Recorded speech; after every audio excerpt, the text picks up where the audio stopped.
The Chinese economy, the second largest in the world, is experiencing turbulent times as a result of ongoing COVID crackdowns. The timing is terrible since China is gearing up for the 20th National Congress of the Communist Party in November, which is widely expected to strengthen President Xi Jinping's hold on power. However, there are broader problems than the pandemic itself. Most notably, a burst real estate bubble. How can the Chinese crisis trigger a world economy collapse? Find out in this video. Real estate. There is no way to understate the significance of real estate to China's economic progress over the past 3 decades.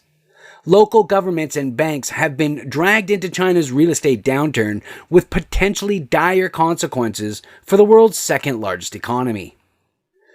Nikkei Asia reports that default rates have skyrocketed over the past year as the debt-fueled growth strategy employed by property developers has gone into reverse. According to Shanghai-based Wind Information, approximately 99 domestic defaults occurred in the year, not counting delayed payments. According to the most recent study on the economy's stability, stresses in China's real estate industry might pressure the Chinese financial system, with consequences for the U.S. economy. It was evidence of the vastness of the Chinese economy and its global connection. Unemployment, a drop in stock prices, and even deflation are all possible outcomes of a crisis in China's real estate industry. CNBC reported that China will have to reduce commerce with other countries in the future due to these causes. The report warned that China's economy is linked to the rest of the world's and that a collapse there may have global repercussions. Zero COVID policy. Economic conditions in China are worsening as a result of the pandemic policy, which has already caused havoc in the country's property markets. However, China's zero COVID policy, the world's most stringent medical and public health response to the pandemic, is in jeopardy. With such a firm focus on prevention, China was able to remain virtually clear of the virus in 2020 and 2021. In light of the virus's rapid mutation and dissemination, however, these precautions may now be more expensive than they were in the past. After an increase in cases in Shanghai last week to an average of approximately 20,000 per day, the city was forced to close due to public outcry and the quarantining of its 26 million residents.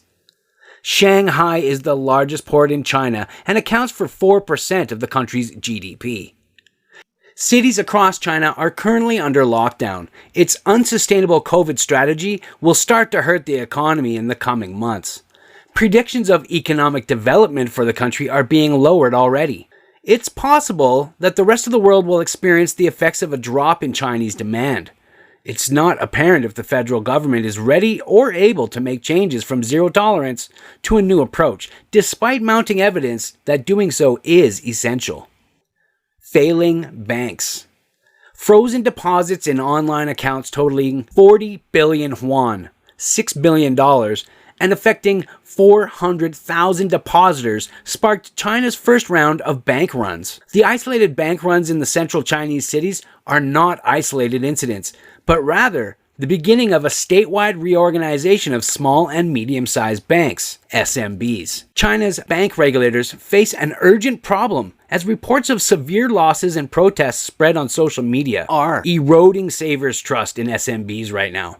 China is waging a multi-pronged war against financial insecurity, with threats coming from multiple directions. These include everything from questionable online investment schemes to a continuing property crisis. To avoid civil unrest and further financial instability, Chinese authorities and regulators must stop runs on local banks. If enough international trade banks and other small and medium-sized businesses, SMBs, in China collapse, it might lead to social unrest, which is a major concern for the country's leaders. Protests. Freedom of expression, press, assembly, association, procession, and demonstration are all guaranteed by the Constitution of the People's Republic of China. Although, in practice, protests are widely watched and often suppressed by the authorities. Protesters often express dissatisfaction with the government's response to or actions on a wide variety of issues, including, but not limited to, labor disputes, rural land grabs, environmental damage or perceived threats, the treatment of women or minorities, the actions of other nations, the treatment of demobilized soldiers, policing practices, and so on. As of today, 451 separate strikes have been recorded by the China Labor Bulletin's strike map. Events and documentaries regarding protests in China hosted by the University of Southern California U.S.-China Institute are included below. The global economy's recovery is at risk from any increase in social unrest, since it can have a long-lasting effect on economic performance. Last year, International Monetary Fund (IMF) researchers published a paper demonstrating the harmful effects of disturbance on the economy, particularly the paralysis of the manufacturing and service sectors due to fearful consumers. Gross domestic product is typically roughly 1 percentage point lower than it would have been otherwise 18 months following the most catastrophic unrest episodes. Even though social unrest is currently at a low level, compared to pre-pandemic levels, it is expected to rise as a result of the removal of limitations imposed during the pandemic and the prolonged cost of living compression. There may be major global financial repercussions as a result of this. Export-driven economy to consumption-driven economy. Consumption failure in the United States fueled China's economic miracle. The United States has become virtually wholly dependent on Chinese exports. The Chinese economy has benefited from exports to many different countries. Even so, the United States is responsible for more than a third of China's total exports. The Federal Reserve's accommodative stance on the interest rates has helped boost consumer spending in the United States. With interest rates at zero, there was a lot of idle cash. This free currency was largely spent on Chinese imports. Interest rates are expected to begin rising after being kept at zero for 8 years. The demand in the USA is predicted to drop significantly as a result of this. This will have a negative impact on Chinese exports. With the economy already showing signs of slowing, this might spell trouble in the form of deflation. Maintaining economic dominance on the home front is a major problem for China. China's economic miracle can't be maintained if Chinese companies only sell to foreign buyers. Tax revenues and expenses. The Chinese government will collect less in taxes as a result of a slowing economy. Once the reality that China is a communist nation is taken into account, the magnitude of the problem becomes clear. When money is doled out from above, we get what is known as a centrally planned economy. Shortfalls have developed as a result of falling tax income and increased spending, and these gaps will need to be covered through borrowing. In light of Chinese potential debt trap, borrowing is now not a practical solution. If China can't find new ways to increase tax revenue, the country may be forced to further reduce spending, sending GDP into a tailspin. What can China do to turn the steering wheel?